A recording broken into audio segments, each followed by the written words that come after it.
Hi ಎಲ್ರಿಗೂ ನಮಸ್ಕಾರ. Shashi kitchen ವರ್ಲ್ಡಿಗೆ ನಿಮ್ಮೆಲ್ಲರಿಗೂ ಸ್ವಾಗತ. ನಾನಿವತ್ತು ಸೋರೆಕಾಯಿ ಕೋಫ್ತಾ ಮಾಡ್ತಾಯಿದ್ದೀನಿ. ಈ ಸೋರೆಕಾಯಿ ಅಂತ ಹೆಸರು ಕೇಳಿದ ತಕ್ಷಣ ಸೋರೆಕಾಯಿನ ಅಯ್ಯೋ ಇದ್ರ ಪಲ್ಯ ತಿನ್ನಬೇಕಾ ಅಂತ ಪ್ರತಿಯೊಬ್ಬರಿಗೂ ಅನಿಸುತ್ತೆ. ಈ ಬೋರಿಂಗ್ ಆಗಿರುವಂಥ ಸೋರೆಕಾಯಿ ಪಲ್ಯ ಎಲ್ಲರೂ ಇಷ್ಟಪಟ್ಟು ತಿನ್ನೋ ಥರ ಮಾಡೋಣ ಬನ್ನಿ. ಹಾಗಾದರೆ ರೆಸಿಪಿ ನೋಡ್ಕೊಂಡು ಬರೋಣ. ನಾನಿಲ್ಲಿ ಒಂದು ಮೀಡಿಯಮ್ ಸೈಜು ಸೋರೆಕಾಯಿನ ತೊಗೊಂಡಿದ್ದೀನಿ. ಇವಾಗ ಫಸ್ಟ್ ಇದನ್ನು ಪೀಲ್ ಮಾಡ್ಕೋಬೇಕಾಗುತ್ತೆ. ಮೇಲೆ ಇರೋ ಸಿಪ್ಪೆನ ನೋಡಿ ಈ ಥರ ಪೀಲ್ ಮಾಡ್ಕೊಳ್ಳೋಣ. ನೋಡಿ ಇವಾಗ ಪೀಲ್ ಮಾಡಿ ಆ ಕಡೆ ಈ ಕಡೆಯಿಂದ ಎರಡು ಸೈಡ್ನ ನಾನು ಸ್ವಲ್ಪ ಕಟ್ ಮಾಡ್ಕೊಂಡಿದ್ದೀನಿ. ಇವಾಗ ಇದನ್ನು ಕ್ಲೀನಾಗಿ ವಾಶ್ ಮಾಡ್ಕೋಬೇಕು. ನೋಡಿ ವಾಶ್ ಮಾಡಿ ನಾನು 3 ತುಂಡುಗಳನ್ನಾಗಿ ಡಿವೈಡ್ ಮಾಡ್ಕೊಂಡಿದ್ದೀನಿ. ಇವಾಗ ಇಲ್ಲಿ ನೋಡಿ ಇದು ನಾನು ಕೊಬ್ಬರಿ ತುರಿತೀವಲ್ಲ ಅದನ್ನು ತೊಗೊಂಡಿದ್ದೀನಿ. ಇದರಿಂದ ನಾವು ದಪ್ಪ ಇರೋ ಕಡೆಯಿಂದನೇ ಇದನ್ನು ತುರ್ಕೋಬೇಕಾಗುತ್ತೆ. ನೋಡಿ ಈ ಥರ ತುರ್ಕೋಬೇಕಾಗುತ್ತೆ. ಇದೆಲ್ಲ ತುರ್ಕೊಂಡು ನಾನು ಇಷ್ಟಾಗಿದೆ ತುರಿದ ಮೇಲೆ ಇವಾಗ ಇದನ್ನು ನಾವು ಪಕ್ಕಕ್ಕೆ ಎತ್ತಿಟ್ಕೊಳ್ಳೋಣ. ಇವಾಗ ಯಾವ ಗ್ರೇಟರಿಂದ ನಾವು ತುರ್ಕೊಂಡಿದ್ವೋ ಸೋರೆಕಾಯಿನ ಅದೇ ಗ್ರೇಟರಿಂದ ನಾವು ಈರುಳ್ಳಿನೂ ಕೂಡ ತುರ್ಕೊಳ್ಳೋಣ. ಇಲ್ಲಿ ನನಗೆ 2 ಈರುಳ್ಳಿ ಬೇಕು ಮೀಡಿಯಮ್ ಸೈಜ್ದು. ಇವಾಗ ಈರುಳ್ಳಿ ತುರಿದು ಪಕ್ಕಕ್ಕೆ ಎತ್ತಿಟ್ಕೊಂಡಿದ್ದೀನಿ. ಇವಾಗ ಸೋರೆಕಾಯಿ ಫುಲ್ಲು ನೀರು ಬಿಟ್ಕೊಂಡಿದೆಯಲ್ಲ ಅದನ್ನು ಫುಲ್ಲು ನಾನು ಈ ಥರ ಹಿಂಡಿ ಎಷ್ಟು ಸಾಧ್ಯ ಆಗುತ್ತೋ ಹಿಂಡಿ ತೆಗೆದಿದ್ದೀನಿ. ಯಾಕಂದರೆ ಇದರಲ್ಲಿರೋ ಎಕ್ಸೆಸ್ ವಾಟರ್ನ ನಾವು ತೆಗಿಬೇಕಾಗುತ್ತೆ. ನೋಡಿ ಆಮೇಲೆ ಕೈಯಿಂದ ಇದನ್ನು ಎಲ್ಲ ನೀಟಾಗಿ ಮಿಕ್ಸ್ ಮಾಡ್ಕೊಂಡಿದ್ದೀನಿ. ಇವಾಗ ಇದಕ್ಕೆ ನಾನು ಏನು 2 ಈರುಳ್ಳಿನ ತುರಿದಿಟ್ಕೊಂಡಿದ್ನಲ್ಲ ಅದರಲ್ಲಿ ಇರೋವಂಥ ಈರುಳ್ಳಿದು ಅರ್ಧ ಭಾಗನ ನಾನು ಸೋರೆಕಾಯಿಗೆ ಮಿಕ್ಸ್ ಮಾಡ್ಕೋತಾ ಇದ್ದೀನಿ. ನೀವು ಸಣ್ಣಗೆ ಕಟ್ ಮಾಡ್ಕೋತೀನಿ ಅಂದರೆ ಕಟ್ ಕೂಡ ಮಾಡಿ ಹಾಕೋಬಹುದು. ಇವಾಗ 1 ಟೀ ಸ್ಪೂನಷ್ಟು ಧನಿಯಾ ಪೌಡ್ರು, ನೋಡಿ 2 ಟೀ ಸ್ಪೂನಷ್ಟು ಧನಿಯಾ ಪೌಡ್ರು ತೊಗೊಂಡಿದ್ದೀನಿ. 1 ಟೀ ಸ್ಪೂನಷ್ಟು ಜೀರಿಗೆ ಪುಡಿ,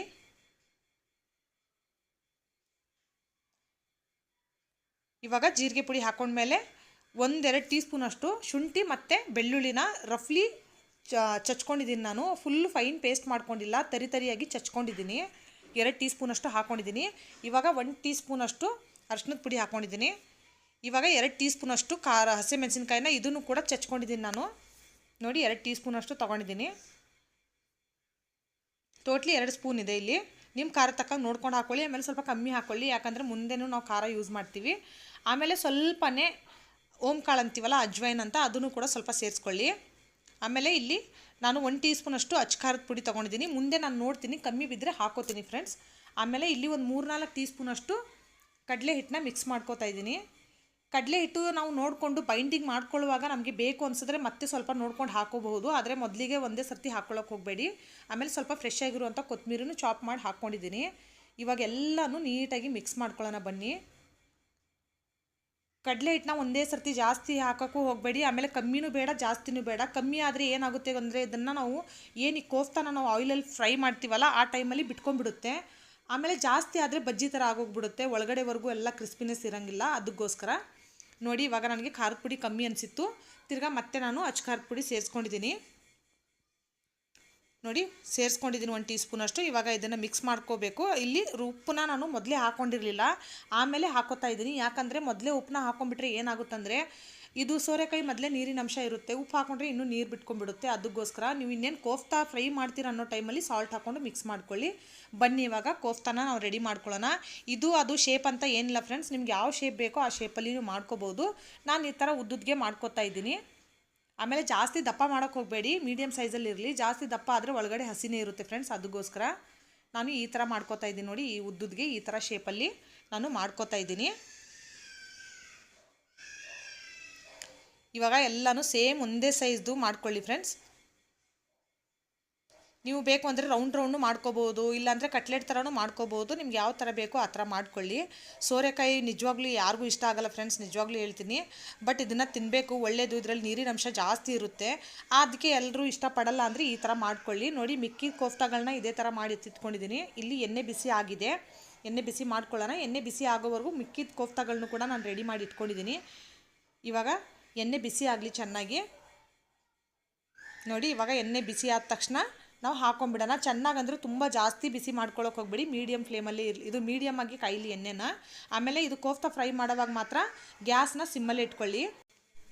ನೋಡಿ ಎಲ್ಲ ಕೋಫ್ತಾ ಫ್ರೈ ಆಗ್ತಾ ಇದೆ. ಗ್ಯಾಸ್ ಸಿಮ್ಮಲ್ಲಿ ಇಟ್ಕೊಂಡೆ ಫ್ರೈ ಮಾಡ್ಕೊಳ್ಳಿ, ಯಾಕಂದರೆ ಒಳಗಡೆವರೆಗೂ ನೀಟಾಗಿ ಫ್ರೈ ಆಗಬೇಕು. ಆಮೇಲೆ ಚೆನ್ನಾಗಿ ಕೆಂಪಗಾಗಬೇಕು ಫ್ರೆಂಡ್ಸ್, ಅಲ್ಲಿವರೆಗೂ ಫ್ರೈ ಮಾಡ್ಕೋಬೇಕಾಗುತ್ತೆ. ಏನಾಗುತ್ತಂದರೆ ನೀವು ಫುಲ್ ಹೈ ಫ್ಲೇಮಲ್ಲಿ ಇಟ್ಕೊಂಡ್ಬಿಟ್ರೆ ಏನಾಗುತ್ತೆ ಅಂದರೆ ಒಳಗಡೆ ಹಸಿ ಇರುತ್ತೆ, ಮೇಲೆ ಮಾತ್ರ ಸೀದೋಗ್ಬಿಡುತ್ತೆ, ಆ ಥರ ಆಗೋಗುತ್ತೆ. ಅದಕ್ಕೆ ಲೋ ಫ್ಲೇಮಲ್ಲಿ ಇಟ್ಕೊಂಡು ಫ್ರೈ ಮಾಡ್ಕೊಳ್ಳಿ.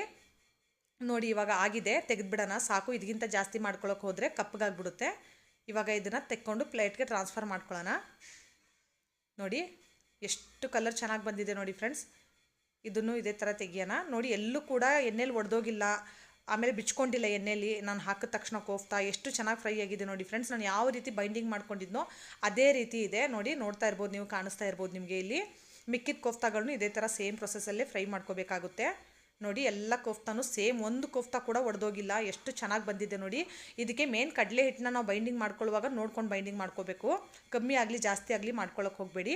ಇವಾಗ ಇನ್ನೊಂದು ಕಡೆಗೆ ನಾನು ಯಾವುದು ಎಣ್ಣೆನ ಫ್ರೈ ಮಾಡ್ಕೊಳ್ಳೋಕೆ ತೊಗೊಂಡಿದ್ನೋ ಅದೇ ಎಣ್ಣೆಗೆ ಒಗ್ಗರಣೆ ರೆಡಿ ಮಾಡ್ಕೋತಾ ಇದ್ದೀನಿ. ಇಲ್ಲಿ 2 ಇಂಚಷ್ಟು ಚಕ್ಕೆ, ಆಮೇಲೆ ಒಂದು 4 ಲವಂಗ, ಒಂದು ದಪ್ಪ ಏಲಕ್ಕಿ, ಒಂದು ಪಲಾವ್ ಎಲೆ, ಇವೆಲ್ಲನೂ ಹಾಕ್ಕೊಂಡ್ಬಿಡೋಣ ಎಣ್ಣೆಗೆ.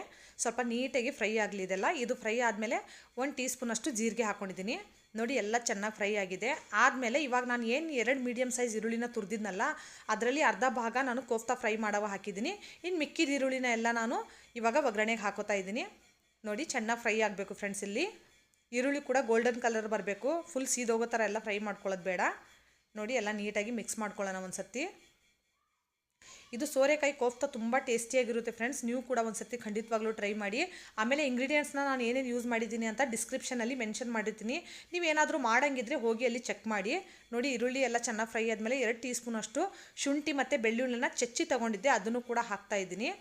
ಆಮೇಲೆ ಇಲ್ಲಿ ಹಸಿಮೆಣಸಿನ್ಕಾಯಿ ಪೇಸ್ಟ್ ಕೂಡ 1 ಟೀ ಸ್ಪೂನಷ್ಟು ಹಾಕ್ಕೊಂಡಿದ್ದೀನಿ. ಎಲ್ಲನೂ ಮತ್ತೆ ಹಸಿ ವಾಸನೆ ಹೋಗೋವರೆಗೂ ಫ್ರೈ ಮಾಡ್ಕೊಳ್ಳೋಣ. ನೋಡಿ ಎಲ್ಲನೂ ನೀಟಾಗಿ ಫ್ರೈ ಮಾಡ್ಕೋಬೇಕಾಗುತ್ತೆ. ಗ್ಯಾಸ್ ಮಾತ್ರ ಸಿಮ್ಮಲ್ಲೇ ಇರಲಿ ಇದೆಲ್ಲ ಫ್ರೈ ಆಗೋವರೆಗೂ. ನೋಡಿ ಇವಾಗ ಚೆನ್ನಾಗಿ ಬೆಳ್ಳುಳ್ಳಿ ಎಲ್ಲ ಫ್ರೈ ಆಗಿದೆ, ಎಣ್ಣೆ ಬಿಟ್ಕೊಂಡಿದೆ ಸೈಡಲ್ಲಿ. ಈ ಟೈಮಲ್ಲಿ 2 ಮೀಡಿಯಮ್ ಸೈಜ್ ಈರುಳ್ಳಿನ ಎಷ್ಟು ಸಾಧ್ಯ ಆಗುತ್ತೋ ಅಷ್ಟು ಚಿಕ್ಕ ಚಿಕ್ಕದಾಗಿ ಕಟ್ ಮಾಡ್ಕೊಂಡಿದ್ದೀನಿ. ನೋಡಿ ಕಟ್ ಮಾಡಿಕೊಂಡು ಹಾಕ್ಕೊಂಡಿದ್ದೀನಿ. ಇವಾಗ ಇದನ್ನು ಕೂಡ ನೀಟಾಗಿ ಮಿಕ್ಸ್ ಮಾಡ್ಕೊಳ್ಳೋಣ. ಚೆನ್ನಾಗಿ ಎಲ್ಲ ಬೆಳ್ಳುಳ್ಳಿ ಮತ್ತು ಶುಂಠಿ ಜೊತೆ ಎಲ್ಲ ಹೊಂದ್ಕೋಬೇಕು, ಅಲ್ಲಿವರೆಗೂ ನೀಟಾಗಿ ಮಿಕ್ಸ್ ಮಾಡ್ಕೊಳ್ಳೋಣ ಇದನ್ನು. ಟೊಮೊಟೊ ಎಲ್ಲ ಫುಲ್ಲು ಮೆತ್ತಗಾಗಬೇಕು. ಈರುಳ್ಳಿ ಮಾತ್ರ 1 ತೊಗೊಂಡ್ರೆ ಟೊಮೊಟೊನ 2ರಷ್ಟು ತೊಗೋಬೇಕು. ಇಲ್ಲಿ ಕ್ವಾಂಟಿಟಿ ಹೇಳ್ತಾ ಇದ್ದೀನಿ ನಿಮಗೆ. ಆಮೇಲೆ ರುಚಿ ತಕ್ಕಷ್ಟು ಉಪ್ಪನ್ನು ಕೂಡ ಹಾಕ್ಕೊಂಡಿದ್ದೀನಿ. ಈ ಟೈಮಲ್ಲಿ ಉಪ್ಪನ್ನ ಹಾಕ್ಕೊಂಡ್ರೆ ಏನಾಗುತ್ತಂದರೆ ಟೊಮೊಟೊ ಬೇಗನೆ ಮೆತ್ತಗಾಗುತ್ತೆ ಅಂತ ಆವಾಗಲೇ ಹೇಳಿದ್ನಲ್ಲ ಫ್ರೆಂಡ್ಸ್. 1 ಈರುಳ್ಳಿ ತೊಗೊಂಡ್ರೆ 2 ಟೊಮೊಟೊ ತೊಗೋಬೇಕು. ಇಲ್ಲಿ ಎಲ್ಲನೂ ನೀಟಾಗಿ ಮಿಕ್ಸ್ ಮಾಡಿ ಬಿಟ್ಬಿಟ್ಟಿದ್ದೆ ಅವಾಗೆ ಒಂದು 5 ನಿಮಿಷ. ನೋಡಿ ಎಲ್ಲ ನೈಸಾಗಿ ಮೆತ್ತಗಾಗಿದೆ ಟೊಮೊಟೊ ಎಲ್ಲ. ಇವಾಗ ಟೊಮೊಟೊ ಎಲ್ಲ ಮೆತ್ತಗಾದ್ಮೇಲೆ 1 ಟೀ ಸ್ಪೂನಷ್ಟು ಅರಿಶಿನ ಸೇರಿಸ್ಕೊಂಡಿದ್ದೀನಿ. ಇವಾಗ 1 ಟೀ ಸ್ಪೂನಷ್ಟು ಜೀರಿಗೆ ಪುಡಿ. ನೋಡಿ ಎಲ್ಲ ಮಸಾಲೆಗಳನ್ನು ಸೇರಿಸ್ಕೊತಾ ಹೋಗಬೇಕು. ಆಮೇಲೆ ಇಲ್ಲಿ ಧನಿಯಾ ಪುಡಿ ಕೂಡ ಸೇರಿಸ್ಕೊಂಡಿದ್ದೀನಿ 1 ಟೀ ಸ್ಪೂನಷ್ಟು. ಆಮೇಲೆ ಇಲ್ಲಿ ಒಂದು 3 ಟೀ ಸ್ಪೂನಷ್ಟು ಮಸಾಲೆ ಖಾರನೂ ಕೂಡ ಆ್ಯಡ್ ಮಾಡ್ಕೋತಾ ಇದ್ದೀನಿ. ನಿಮ್ಮ ಖಾರದ ತಕ್ಕಂಗೆ ನೋಡ್ಕೊಂಡು ನೀವು ಆ್ಯಡ್ ಮಾಡ್ಕೊಳ್ಳಿ. ಕೋಫ್ತಾ ಸ್ವಲ್ಪ ಸ್ಪೈಸಿಯಾಗಿದ್ರೇ ಚೆನ್ನಾಗಿರುತ್ತೆ. ನೋಡಿ 3 ಟೀ ಸ್ಪೂನಷ್ಟು ಆ್ಯಡ್ ಮಾಡ್ಕೊಂಡಿದ್ದೀನಿ. ಇವಾಗ ಇದನ್ನೆಲ್ಲ ನೀಟಾಗಿ ಮಿಕ್ಸ್ ಮಾಡ್ಕೊಳ್ಳೋಣ. ಗ್ಯಾಸ್ ಮಾತ್ರ ಸಿಮ್ಮಲ್ಲೇ ಇರಲಿ ಫ್ರೆಂಡ್ಸ್. ಎಲ್ಲನೂ ನೀಟಾಗಿ ಅದರೊಳಗಡೆ ಗಂಟಿನಂಶ ಇರುತ್ತೆ ಮಸಾಲೆ ಖಾರದ ಒಳಗಡೆ. ಎಲ್ಲನೂ ನೀಟಾಗಿ ಸ್ಮ್ಯಾಶ್ ಮಾಡಿ ಮಿಕ್ಸ್ ಮಾಡ್ಕೊಳ್ಳೋಣ. ತುಂಬ ಸಿಂಪಲ್ ರೆಸಿಪಿ ಫ್ರೆಂಡ್ಸ್. ಇದಕ್ಕೆ ಏನು ಜಾಸ್ತಿ ಇಂಗ್ರೀಡಿಯೆಂಟ್ಸ್ ಬೇಕಾಗಿಲ್ಲ. ನೋಡಿ ಎಣ್ಣೆ ಬಿಟ್ಕೊಳ್ಳೋಕೆ ಸ್ಟಾರ್ಟ್ ಆಗಿದೆ ಪಕ್ಕದಲ್ಲಿ, ಎಲ್ಲ ನೀಟಾಗಿ ಮಿಕ್ಸ್ ಆಗ್ತಾಯಿದೆ. ಈ ಟೈಮಲ್ಲಿ ನಾನು ಒಂದು ಅರ್ಧ ಬಟ್ಲಷ್ಟು ಮೊಸರನ್ನ ಸ್ಪೂನಿಂದ ಅದರಲ್ಲಿ ಲಮ್ಸ್ ಇರೋದೆಲ್ಲ ನೀಟಾಗಿ ನಾನು ಮಿಕ್ಸ್ ಮಾಡಿಕೊಂಡು ಎಲ್ಲ ನಾನು ತಿರುಗಿಸ್ಕೊಂಡು ಅದರಲ್ಲಿರೋ ಲಮ್ಸ್ನೆಲ್ಲ ನಾನು ಕ್ಲೀನಾಗಿ ಇದು ಮಾಡಿಕೊಂಡು ಒಂದು ಅರ್ಧ ಬಟ್ಲಷ್ಟು ಮೊಸರನ್ನ ಸೇರಿಸ್ಕೊಂಡಿದ್ದೀನಿ. ಮೊಸರು ಸೇರಿಸ್ಕೊಳ್ಳುವಾಗ ಗ್ಯಾಸ್ನ ಆಫ್ ಮಾಡ್ಕೊಳ್ಳಿ, ಇಲ್ಲಾಂದರೆ ಗ್ಯಾಸ್ನ ಸಿಮ್ಮಲ್ಲಿ ಇಟ್ಕೊಳ್ಳಿ, ಇಲ್ಲಾಂದರೆ ಒಡೆದೋಗುತ್ತೆ ಫ್ರೆಂಡ್ಸ್. ನೋಡಿ ನಾನಿವಾಗ ಗ್ಯಾಸ್ನ ಸಿಮ್ಮಲ್ಲಿ ಇಟ್ಕೊಂಡು ಈ ಥರ ಮಿಕ್ಸ್ ಮಾಡ್ಕೊಂಡಿದ್ದೀನಿ. ಒಂಚೂರು ಕೂಡ ಮೊಸರು ಒಡೆದಿಲ್ಲ. ಸುಮ್ಮನೆ ನಿಮಗೆ ಯಾಕೆ ಟೆನ್ಷನ್ ಅಂದರೆ ನೀವು ಗ್ಯಾಸ್ನ ಆಫ್ ಮಾಡಿಕೊಂಡು ಮೊಸರು ಸೇರಿಸ್ಕೊಂಡ್ಮೇಲೆ ಆಮೇಲೆ ಬೇಕಾದರೆ ಗ್ಯಾಸ್ನ ಆನ್ ಮಾಡ್ಕೋಬೋದು. ನೋಡಿ ಸೈಡಿಂದ ಎಣ್ಣೆ ಬಿಟ್ಕೊಂಡ್ಮೇಲೆ ಒಂದಿಷ್ಟು ನಾನು ಕಸೂರಿ ಮೇಥಿನೂ ಕೂಡ ಆ್ಯಡ್ ಮಾಡ್ಕೊಂಡಿದ್ದೀನಿ. ಆಮೇಲೆ ಒಂದು ಸ್ವಲ್ಪ ಫ್ರೆಶ್ ಆಗಿರುವಂಥ ಕೊತ್ತಂಬರಿ, ಮತ್ತೆ ಎಲ್ಲನೂ ಒಂದು ಸರ್ತಿ ಮಿಕ್ಸ್ ಮಾಡ್ಕೊಳ್ಳಿ. ನೋಡಿ ಎಷ್ಟು ಚೆನ್ನಾಗಿ ಗ್ರೇವಿ ರೆಡಿಯಾಗಿದೆ ನೋಡಿ ಫ್ರೆಂಡ್ಸ್, ಎಷ್ಟು ಚೆನ್ನಾಗಿದೆಯಲ್ಲ.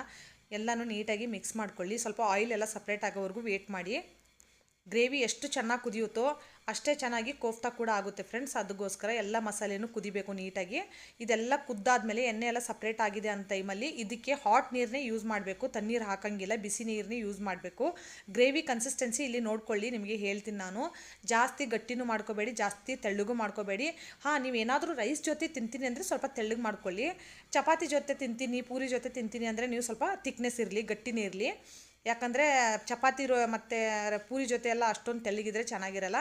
ನನಗೆ ಕನ್ಸಿಸ್ಟೆನ್ಸಿ ಸ್ವಲ್ಪ ಗಟ್ಟಿ ಅನ್ನಿಸ್ತಾ ಇತ್ತು, ಅದಕ್ಕೆ ಮತ್ತೆ ಒಂದು ಸ್ವಲ್ಪ ನಾನು ನೀರನ್ನ ಆ್ಯಡ್ ಮಾಡ್ಕೊಂಡಿದ್ದೀನಿ. ಟೋಟ್ಲಿ ನಾನಿಲ್ಲಿ 2 ಗ್ಲಾಸ್ ನೀರನ್ನ ಯೂಸ್ ಮಾಡಿದ್ದೀನಿ ಫ್ರೆಂಡ್ಸ್. ನಾನು ಕ್ವಾಂಟಿಟಿ ಲೆಕ್ಕದಲ್ಲಿ ನಿಮಗೆ ಹೇಳಬೇಕು ಅಂದರೆ ಇವಾಗ ಎಲ್ಲನೂ ಒಂದು ಸರ್ತಿ ಮಿಕ್ಸ್ ಮಾಡಿ ಬಿಟ್ಬಿಡಿ ಇದನ್ನು ಕುದಿಯೋಕ್ಕೆ. ಎಲ್ಲ ಚೆನ್ನಾಗಿ ಕುದಿಬೇಕು, ಒಂದು 2-3 ಬಾಯ್ಲ್ ಬರಬೇಕು. ಅಲ್ಲಿ ಬಾಯ್ಲ್ ಬಂದಮೇಲೆ ನಾವು ಮಿಕ್ಕಿದ ಪ್ರೊಸೆಸ್ನ ಮುಂದೆ ಮಾಡೋಣ. ನೋಡಿ ಇವಾಗ ಕುದಿಯೋಕ್ಕೆ ಸ್ಟಾರ್ಟ್ ಆಗಿದೆ, ಚೆನ್ನಾಗೆಲ್ಲ ಕುದೀತಾ ಇದೆ ಅಂದಾಗ ಗ್ಯಾಸ್ನ ಸಿಮ್ಮಲ್ಲಿ ಇಟ್ಕೊಂಡು ಕೋಫ್ತಾನ ಹಾಕ್ಕೊಳ್ಳೋಣ. ನೋಡಿ ಕೋಫ್ತಾನೆಲ್ಲ ಹಾಕ್ತಾಯಿದ್ದೀನಿ ಒಂದೊಂದಾಗೆ.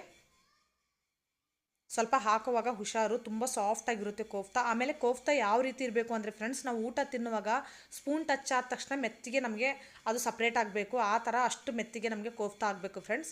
ಇದನ್ನು ಕುದ್ಸಕ್ಕೆ ಹೋಗಬೇಡಿ ಯಾವುದೇ ಕಾರಣಕ್ಕೂ. ನೀವು ಕೋಫ್ತಾ ಹಾಕಿದ ತಕ್ಷಣ ನೋಡಿ, ನಾನು ಇವಾಗ ಎಲ್ಲ ಕೋಫ್ತಾ ಹಾಕಿದ ತಕ್ಷಣ ಗ್ಯಾಸ್ನ ಆಫ್ ಮಾಡಿಬಿಟ್ಟಿದ್ದೀನಿ. ಇವಾಗ ನೋಡಿ ಎಷ್ಟು ಚೆನ್ನಾಗಾಗಿದೆ, ಕೋಫ್ತಾ ರೆಡಿ ಆಗಿದೆ. ನೋಡಿ ನಾನೊಂದು ಬೌಲ್ಗೆ ಸರ್ವ್ ಮಾಡ್ಕೊಂಡಿದ್ದೀನಿ. ತುಂಬ ಟೇಸ್ಟಿಯಾಗಿರುತ್ತೆ ಫ್ರೆಂಡ್ಸ್. ನಿಮಗೆ ಸೋರೆಕಾಯಿ ಕೋಫ್ತಾ ನೀವು ಕೂಡ ಟ್ರೈ ಮಾಡಿ. ಆಮೇಲೆ ಫ್ಯಾಮಿಲಿ ಫ್ರೆಂಡ್ಸ್ ಜೊತೆ ಶೇರ್ ಮಾಡೋದನ್ನು ಮರಿಬೇಡಿ. ಚಾನಲ್ಗೆ ಹೊಸಬ್ರಿದ್ದರೆ ಸಬ್ಸ್ಕ್ರೈಬ್ ಮಾಡೋದನ್ನು ಮರಿಬೇಡಿ. Thank you for watching.